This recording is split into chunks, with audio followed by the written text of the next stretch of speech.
Trier, a German city that lies on the banks of Moselle, less than 15 kilometers from the Belgian border, that has a population of 110,000 people. It's the fourth largest city in the state of Rhineland-Palatinate and birthplace of Karl Marx. But its origin is just as impressive, if not more. Founded by the Celts in the late 4th century BC as Treverorum, it's considered Germany's oldest city.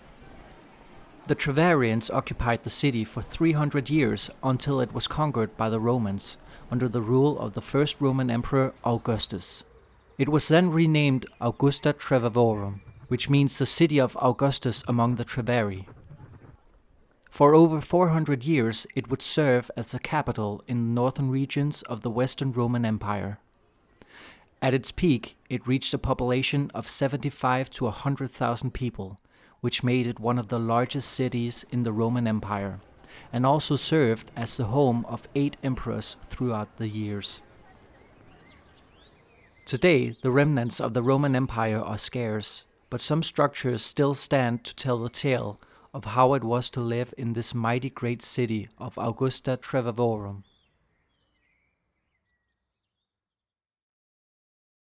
They say that all roads lead to Rome, but nevertheless, the traffic in and out of Trier was immense. The city was surrounded by a great wall with 4 gates serving as access points. One of them was Porta Nigra, which was built in 170 AD. While its original name is lost in history, we know that it was called the Gate of Mars, a name derived from Mars, the god of war. Whenever the Roman soldiers went to war, they would march through this gate. The Porta Nigra is now a UNESCO World Heritage Site and almost entirely preserved. Only the originally white sandstone has now turned black, giving it its modern name Porta Nigra, which means Black Gate in Latin.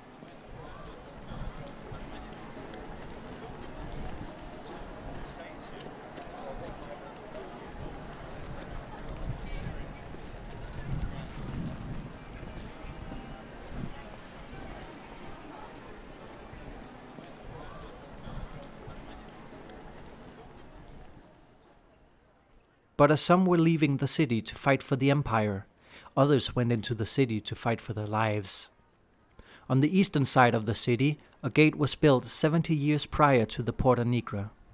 But this gate had a special function besides just being a gate. It was the city's amphitheater.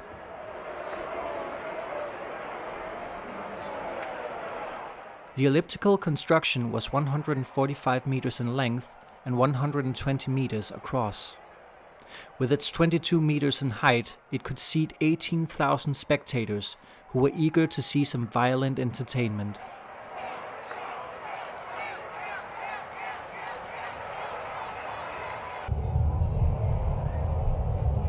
Slaves, prisoners of war, and criminals were being held in the cellar underneath the amphitheater, waiting to be executed, face wild beasts, or even fight for their lives against each other in the arena.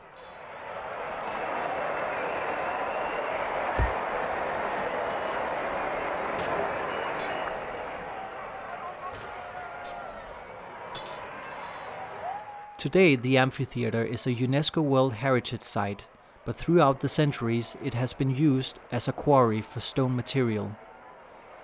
Now, the seats and most of the walls have gone, and only green grass remains. But being there in the Golden Age must have been a dramatic sight even for our standards. Who knows how many countless lives have been lost in the name of spectacle.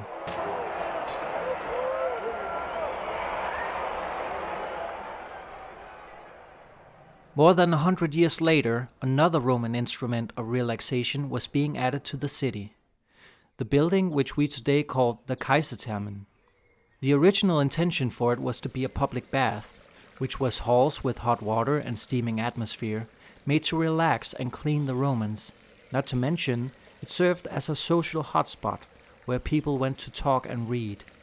Service tunnels were built underground to accommodate slaves and servants who were not to be seen or heard by the wealthy guests of the baths. Besides being service tunnels, they were also used as sewers, drainage, and furnace rooms to heat up the water for the steam baths.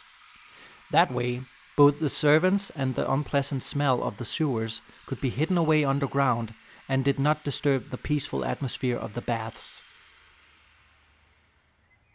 Due to reformation of the empire, the public bath was never finished the way it was intended, and instead became a castle long after the glory of Rome had had its peak. Like the amphitheater, it also suffered from quarry mining, and the castle was abandoned. But in spite of this, the Kaiserthermen are still one of the most preserved buildings from ancient Roman Trier today, and a UNESCO World Heritage Site.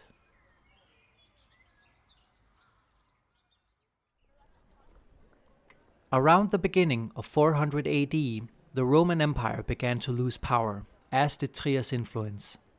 Finally, in 459 AD, the Franks took the city from the Romans, and thus ending its days as a Roman city.